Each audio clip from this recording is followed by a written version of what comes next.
Oi pessoal, tudo bem? Vamos começar a aulinha de hoje. Vocês já têm os slides que estão disponibilizados lá no Moodle e eu vou colocar aqui algumas explanações tentando deixar um pouco mais claro o conteúdo da aula de hoje. As dúvidas a gente vai esclarecer depois no horário que eu estabeleci para vocês que está lá no Moodle através do chat. E o tema da nossa aula de hoje vão ser os tipos de conhecimento. A gente vai trabalhar o que é conhecimento comum, filosófico e o conhecimento científico. Vamos lembrar que a palavra conhecimento, ela vem da palavra cognoscere, que quer dizer o ato de conhecer. E aí a gente tem duas coisas que a gente precisa prestar atenção. A gente chama do sujeito que tem o conhecimento, o sujeito que absorve o conhecimento é o cognoscente, e aquilo que pode ser o objeto de conhecimento, aquele conhecimento que a gente pode adquirir, é o cognoscivo.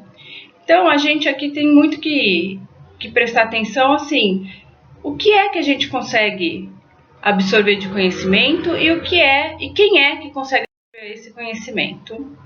Então, a palavra conhecimento, ela tem um estudo próprio que chama gnosiologia. Quer dizer, estudar o conhecimento humano, né? Isso veio lá da Grécia.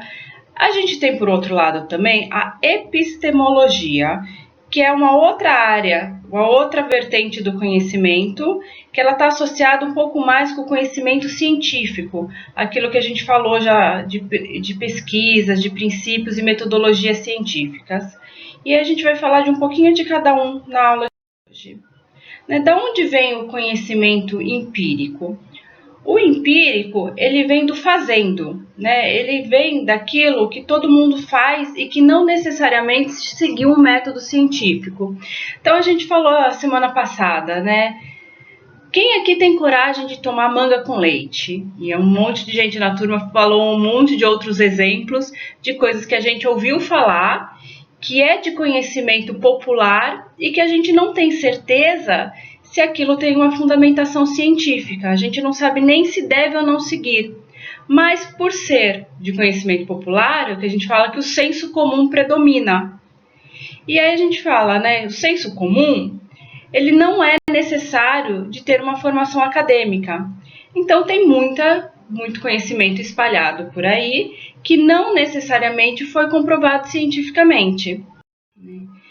Então, assim, a gente fala que é um conhecimento, às vezes, superficial, que ele é mais ou menos pelo dia a dia do convívio, né? A gente fala que ele é empírico porque ele é na prática, mas, assim, em termos de senso comum, quer dizer que para o ser humano comum, talvez não precise ser necessário que tenha uma lógica racional. E aí ele vai ao contrário do que a gente fala de quando ele é científico, que a gente precisa determinar as relações entre o que a gente gostaria de provar, a teoria de como eu provo e o final concluir se a minha hipótese inicial estava correta ou não. Então o senso comum, ele é muito mais intuitivo. Alguém me perguntou na aula passada, né, se é preconceituoso. Ele não é preconceituoso, uma vez que a gente... Na verdade, ele não é preconceituoso no sentido de ser ofensivo. Pode ser preconceituoso uma vez que a gente cria conceitos prévios sem estudar o fenômeno. Então, o que eu dei para vocês na aula passada aquele texto e pedi para vocês tirarem alguma conclusão de como dava para saber se a empresa era pequena, média ou grande. E várias pessoas deduziram, baseado no dia a dia do que é a nossa vida, do que é o Brasil, se a empresa seria ou não grande.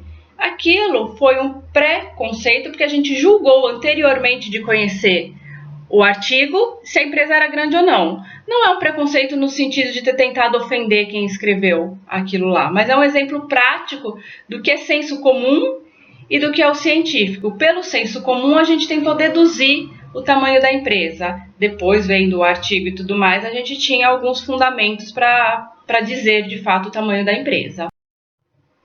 Né? Tem um outro teórico que fala o seguinte, que na formação do espírito científico, o primeiro obstáculo é a experiência primeira, a experiência que coloca acima da crítica. Crítica esta que é necessariamente integrante do espírito científico.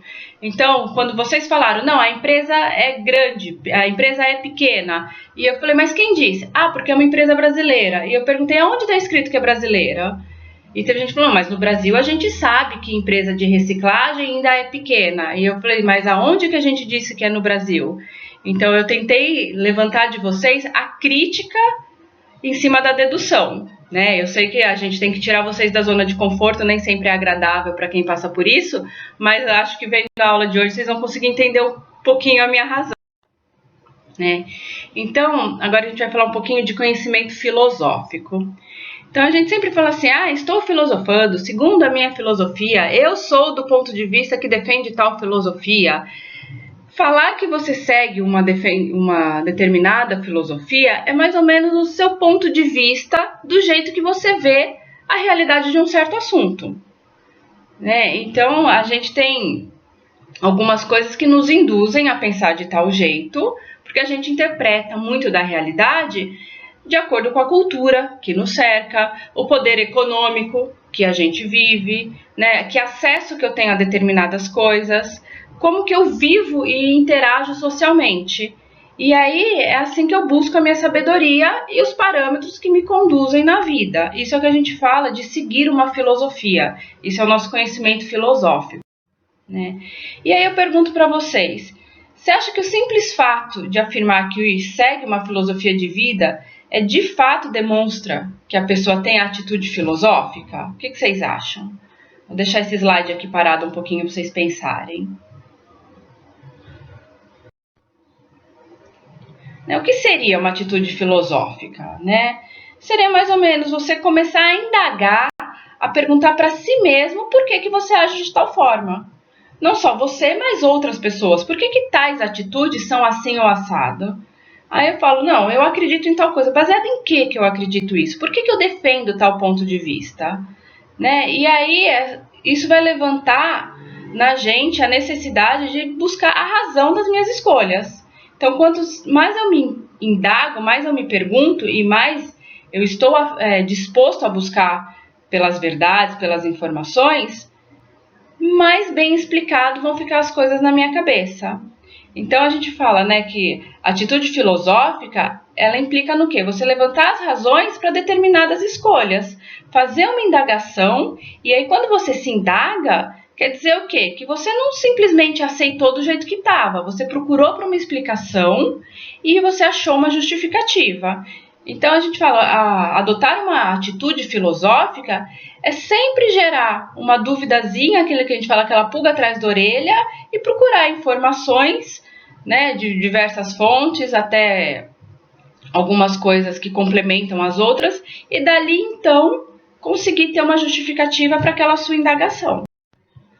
Tem uma filósofa contemporânea muito famosa, a Marilena Chauí, que ela fala que a atitude filosófica tem sempre duas características, uma positiva e uma negativa. Outro negativo.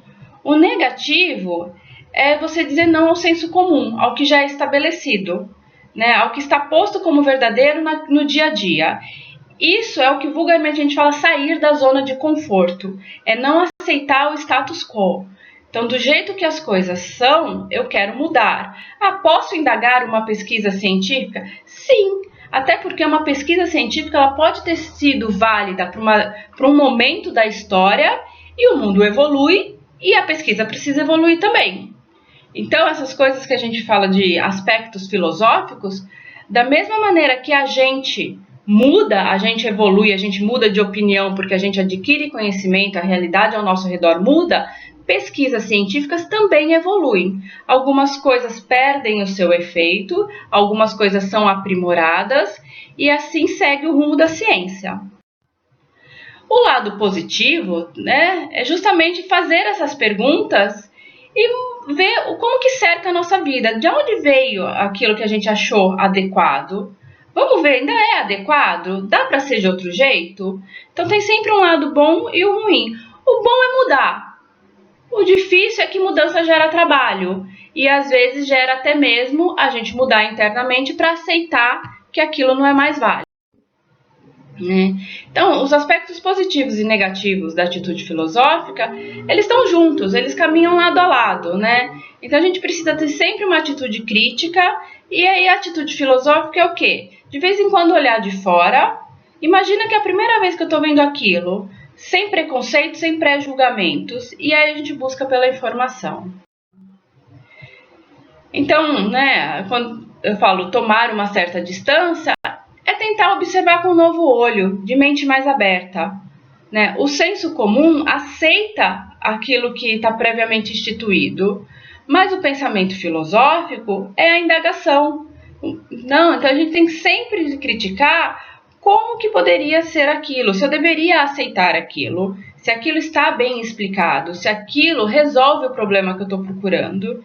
Então a gente fala que é nessa linha que a gente encontra o sentido da filosofia, do conhecimento filosófico. Tá? E aí eu pego agora para uma questão aqui para vocês refletirem no dia a dia. Que importância isso teria se eu pensar nos problemas de uma empresa?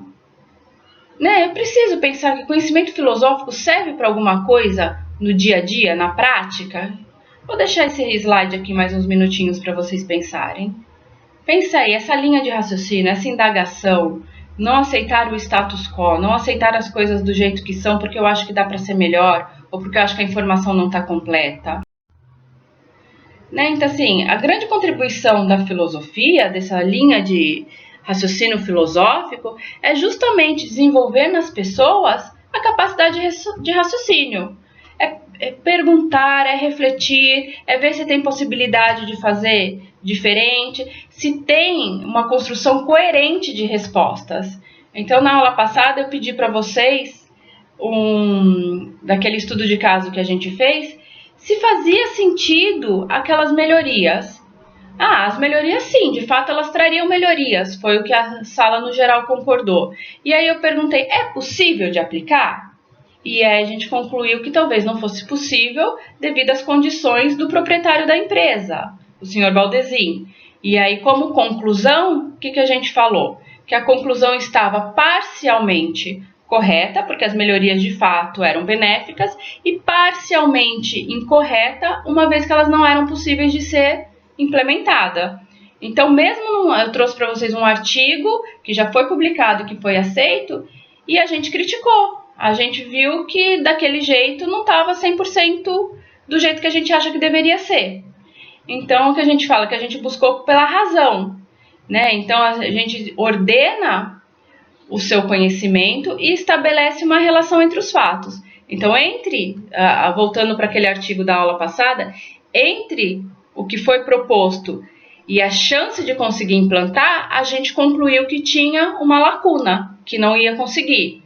Porém, entre o que foi proposto e a chance daquilo trazer benefício, a gente concluiu que faria sentido. Então, é isso que a gente precisa, e foi isso também que eu pedi para vocês no artigo que cada um me mandou na atividade 1. Faz sentido? O que a pessoa propôs ali, o autor do artigo propôs, ele conseguiu mostrar de fato na conclusão? Então, é isso que a gente tem que sempre estar refletindo, né? Então, assim, não é um devaneio ou simples reflexões, não é isso. A gente precisa questionar problemas reais para a gente conseguir explicações sobre fenômenos reais. E aí a gente fala o quê? Que os teóricos afirmam que o compromisso da filosofia é com a verdade por meio da sabedoria. E aí eu peço sempre para vocês, fontes confiáveis. Eu pedi para trazer o artigo do site da CAPES, que é um órgão do governo que já pré-seleciona alguns periódicos que são confiáveis. E a gente vai fazer isso ao longo do semestre.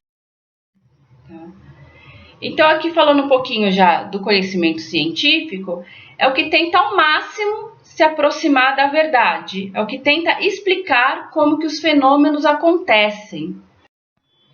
Então, a gente, tem o Lucchesi aqui, que ele afirma que conhecimento científico ele pretende esclarecer as ocorrências do universo. E mais do que isso, as conexões entre os componentes desse fenômeno. A gente tem sempre que conseguir entender se está tudo encadeado de uma maneira que dá para ser entendida.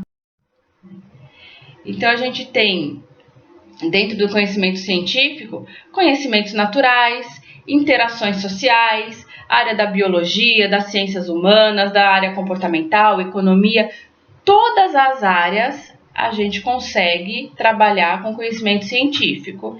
E por que é tão necessário fragmentar cada campo científico?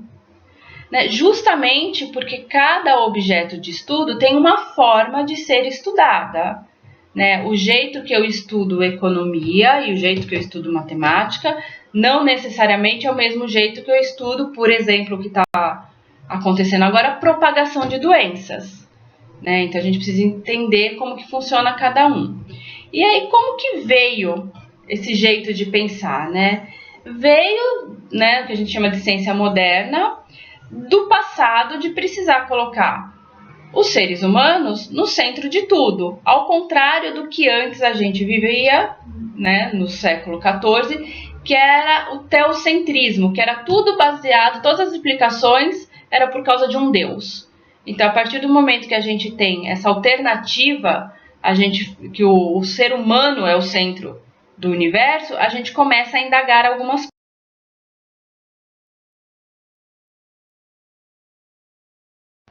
Essas coisas indagadas, essas perguntas, elas não se limitam somente à natureza, É tudo que estava acontecendo, Então, as forças motrizes dos processos que aconteciam, como que se retirava a mercadoria, como que se transformava isso e acumulava capital, toda essa lógica deu início a essa linha de raciocínio. Então, é importante que a gente entenda o momento histórico em que isso foi criado, O porquê de tudo isso. É para a gente entender que nessa época foi realmente necessário critérios rigorosos para que, então, essa linha de raciocínio, esse método científico tivesse, de fato, credibilidade. E é nesse sentido, então, que a gente consegue entender que tanto a ciência quanto a filosofia são tipos diferentes de conhecimento, mas que ambos estão buscando entender melhor o mundo, a realidade que a gente vive e a criação da melhor forma para os seres humanos conviverem aqui. Pessoal, fica essa indagação aqui para vocês, de procurar na internet sobre conhecimento religioso ou teológico. E aí, baseado no que você aprendeu na aula de hoje, tenta fazer uma distinção do que seria conhecimento empírico, filosófico e científico.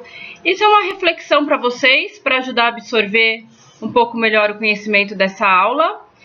E como atividade para entrega, eu vou colocar lá no Moodle uma atividade para vocês fazerem upload antes da próxima aula. É isso, pessoal.